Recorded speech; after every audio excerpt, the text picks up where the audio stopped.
తాకట్లో ఉన్న మీ బంగారాన్ని విడిపించి ఆ రోజు ఆన్లైన్ రేటుకి కొంటాం. Sharma gold company. సౌదీలో ఎవరైతే ప్రాణాలు కోల్పోయారో వాళ్ళ కుటుంబానికి సంబంధించినటువంటి వాళ్ళు కూడా ఇక్కడికి హజ్ కమిటీకి వస్తూ ఉన్నారు. తమ కుటుంబ సభ్యుల సమాచారం ఇస్తూ ఉన్నారు. మనతో పాటు ఆ కుటుంబ సభ్యులు ఉన్నారు, ఒక పెద్ద ఆయన ఉన్నారు. వాళ్ళ ఫ్యామిలీ నుంచి 18 మంది వెళ్ళినట్టుగా సమాచారం ఉంది. ఒకసారి వారితో మనం మాట్లాడదాం. ఈ ప్రమాదానికి సంబంధించి ఎప్పుడు ఈ డీటెయిల్స్ మీకు తెలిసినాయండి? నా పేరు సయ్యద్ అబ్దుల్ రషీద్. నాకు మార్నింగ్ 10:30కి తెలిసింది ఇది ఇట్లా అయింది అని. అది కూడా ట్రావెల్స్ వాళ్ళు మార్నింగ్ 5 o'clockకి వచ్చి చెప్పారంట మా మామ కొడుకుకి ఎయిర్పోర్ట్కి పోతున్నారని. వాళ్ళు పోయి మొత్తం డీటెయిల్స్ మేము పంపిస్తామన్నారు. ఓన్లీ ఇట్లా యాక్సిడెంట్ అయింది అన్నారు. మేము వచ్చి న్యూస్లో చూస్తే కాలిపోయింది బస్సు.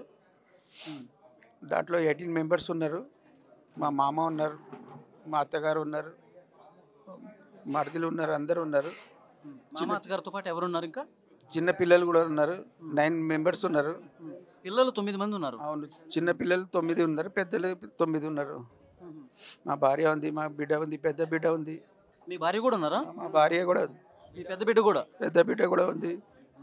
చాలా ఆశతో పోయింది కలిసి వస్తుందని. ఇట్లా జరిగింది. మనకి రేవంత్ రెడ్డి సార్తో ఒక రిక్వెస్ట్ ఉంది. ఫ్యామిలీ మెంబర్కి ఇద్దరికి పంపించాలి అని మేము కోరుకుంటున్నాం. ఇంకా మాకే అవసరం లేదు.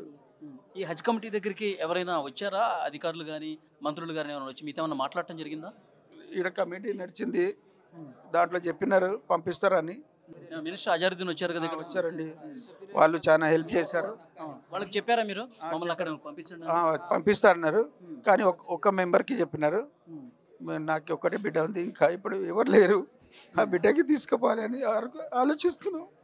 లేదంటే నా పర్సనల్ పైసలతోనే పెట్టుకొని తీసుకుపోతాను. లేదు, ప్రభుత్వం మీకు అండగా ఉంటుంది. ఎప్పటికప్పుడు మీకు హెల్ప్ చేసే ఉద్దేశంతోనే అధికారులు కూడా పనిచేస్తూ ఉన్నారు. చేస్తే చాలా మంచిది అండి.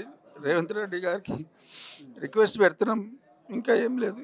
ఒక్కసారి ఇట్లా అయిపోయింది అని షాక్ అయిపోయినాం. వస్తే ఉప్పల దగ్గర పడిపోయినా. నేను తెలిసింది నాకు ఇట్లా అయింది అంటే కింద పడిపోయినా. పిల్లలు వాటర్ దాకిపించి తీసుకొచ్చారు. ట్రావెల్స్ ఏదండి? బాబుల్ హర్మేన్ అంబర్పేటలో ఉంది ఒకటి, మైదీపట్నంలో ఒకటి బ్రాంచ్ ఉంది. ఆయన టికెట్లు ఎక్కడ బుక్ చేశారు? అంబర్పేటలో బుక్ చేసాం.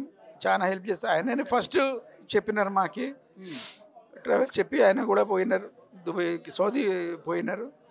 4 గంటలకి రిపోర్ట్ ఇస్తా అన్నారు. మీరు మీ ఫ్యామిలీతో చివరిసారిగా ఎప్పుడు మాట్లాడారు? నేను 4 గంటలకి మాట్లాడినా. నిన్న సాయంత్రం 4 మాట్లాడారు. బస్సులో కూర్చున్నారు, చూపించారు. అందరు పిల్లలు కూర్చున్నారు. అందరు పిల్లలతో వీడియో కాల్ మాట్లాడారా? వీడియో కాల్ మాట్లాడినారు. అంత అడిగినారు ఇంటి విషయం, పాపకి ఎట్లా చూసుకుంటున్నారు ఏంటి అని చెప్పిన. వంట చేసి ఇస్తున్నా, అన్నీ చేస్తున్నా అని అన్నీ చెప్పిన. చాలా ఖుషి అయిపోయింది. మంచిగా చూసుకోమన్నారు, అంతే. అదే మాట లాస్ట్. అక్కడ ఉన్న పిల్లలతో కూడా మాట్లాడారా మీరు లాస్ట్ టైం? పాపతో మాట్లాడిన, పెద్ద బిడ్డతో మాట్లాడిన, అంతే. అసలు ఇట్లా జరుగుతుందని చెప్పి అసలు ఎవరు ఊహించలేదు. హైదరాబాద్ తెలంగాణకి ఇది ఫస్ట్ టైం అయింది. ఇంతమంది పోయినారు, ఇంతమంది వచ్చినారు, కానీ ఏం కాలేదు. ఇంతమంది 18 మెంబర్స్ అంటే చాలా పెద్ద యాక్సిడెంట్ ఇది తెలంగాణకి. ఇప్పుడు ఇక్కడ నుంచి ఫ్యామిలీ మెంబర్స్ని ఇద్దరిని పంపించాలంటున్నారు. ఎప్పుడు పంపించే అవకాశం ఉందని చెప్పారు? చెప్పలేదండి. పాస్పోర్ట్ తీసుకురామన్నారు. పోతున్న పాస్పోర్ట్ కోసం. ఓకే. సో అది కుటుంబ సభ్యులైతే ఆవేదన అంతా ఇంత కాదు, చాలా బాధతో ఉన్నారు. చాలా బాధను వ్యక్తం చేస్తూ ఉన్నారు. అసలు ఇట్లా ఎప్పుడూ జరగలేదు. చాలా సందర్భాల్లో వెళ్తుంటారు, వస్తుంటారు, కానీ ఇంత దుఃఖం ఎప్పుడూ కలగలేదు. నాకు నిన్న సాయంత్రమే 4 గంటలకి మా కుటుంబ సభ్యులతో నేను మాట్లాడాను, వీడియో కాల్ చేసి మాట్లాడాను, పిల్లలతో మాట్లాడాను చెప్పారు. కానీ ఇక్కడ కూడా చాలా బాధాకరమైన విషయం ఏంటంటే 19 మంది ఉన్నారండి వాళ్ళ కుటుంబ సభ్యులు. వాళ్ళ భార్య ఉన్నారు, వాళ్ళ పెద్ద బిడ్డ ఉన్నారు, వాళ్ళ బంధువులు ఉన్నారు, చిన్న పిల్లలే 9 మంది ఉన్నారు. సో చాలా అంటే చాలా ఆవేదన ఉన్నారు. ఆయన చెప్తా ఉన్నారు, ఈ విషయం తెలిసిన వెంటనే నేను ఉప్పల్లో ఉంటాను, ఒక్కసారిగా కోలుబడిపోయి కింద పడిపోయాను, నేను నాకు స్పృహ కూడా తప్పి పడిపోయాను, మా పిల్లలు ఇంకా మంచినీళ్ళు తాపించి నన్ను ఇక్కడి వరకు తీసుకొచ్చారని చెప్పి అతను చెప్తా ఉన్నాడు.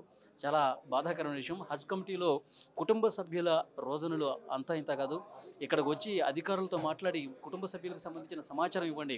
ఇంకొక ముఖ్యమైన విషయం ఏంటంటే ఇద్దరిని పంపించాలి అక్కడికి, ఎందుకంటే పూర్తిగా కాలిపోయింది, అంత్యక్రియలు అక్కడే చేయాలని చెప్పేసి అనుకుంటా ఉన్నారు. సో ఫ్యామిలీ నుంచి ఇద్దరిని పంపించాలి, ఒకళ్ళు పంపిస్తామని చెప్పి అధికారులు చెప్తున్నారు కానీ, మంత్రులు చెప్తున్నారు కానీ, ఇద్దరిని పంపించాలని చెప్పి వేడుకుంటున్నాం.